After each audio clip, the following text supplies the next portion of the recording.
मक्का फतेह हो चुका था। अरब की धरती पर एक नई सुबह तुलुआ हो रही थी। फतह की रोशनी हर समत फैल रही थी, मगर इसी रोशनी के पीछे एक ऐसा तूफान जमा हो रहा था जिसे आम इंसान तो क्या, बड़े बड़े कबाइल भी समझ न सके। ये वो जंग थी जिसके बारे में कुरान ने कहा, इस दिन तुम्हें अपनी तादाद ने धोखे में डाल दिया था। यह है जंग हनीन की वो दास्तान जिसने उम्मत के लिए हमेशा का सबक छोड़ा। फतह मक्का के फौरन बाद इस्लाम की ताकत पूरे अरब में गूंजने लगी।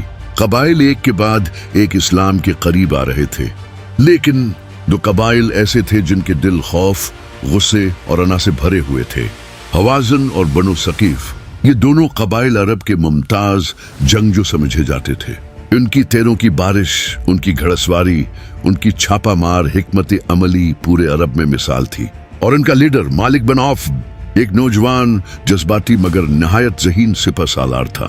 उसने फैसला कर लिया कि अगर इस्लाम को न रोका गया तो कल पूरा अरब मुसलमानों के हाथ में होगा। लेकिन उसने एक हैरान कुन जंगी फैसला किया।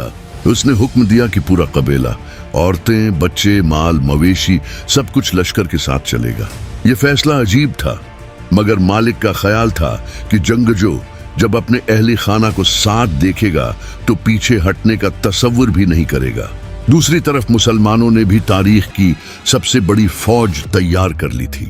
12,000 जानबाज, महाजरीन, इंसार और फतह मक्का के बाद मुसलमान होने वाले कुरैशी, सब एक साथ एक लश्कर में। लेकिन इसी तादाद ने कुछ लोगों के दिलों में एक लम्हे के लिए गुरूर की चिंगारी पैदा कर दी। किसी ने कहा, आज हम कम नहीं पड़ेंगे, हमारा लश्कर बहुत बड़ा है। यही जुमला बाद में पूरी उम्मत के लिए सबक बनने वाला था। मुसलमान वादी हनीन के करीब पहुंचे। ये वादी तंग, घमावदार और पहाड़ों के दरमियान थी। एक ऐसा मकाम जो घात लगाने के लिए बिल्कुल तैयार लग रहा था।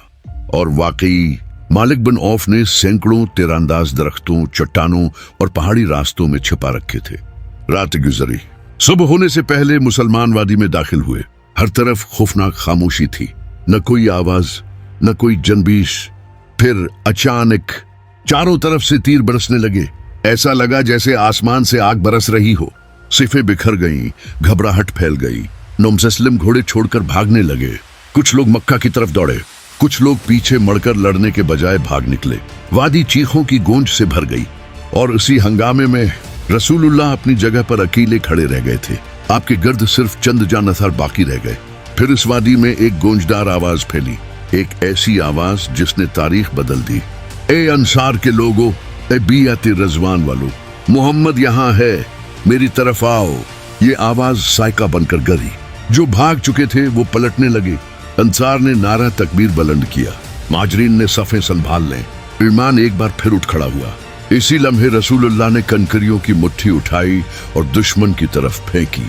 चेहरे बिगड़ जाएं, ये अल्लाह की मदद का इशारा था। मुसलमानों ने न सिर्फ सफ़ें संभालें बल्कि एक भरपूर जवाबी हमला किया। हवाज़न की मजबूत सफ़ें चंद लम्हों में टूट गईं। बनु सकीफ पीछे हटने लगे।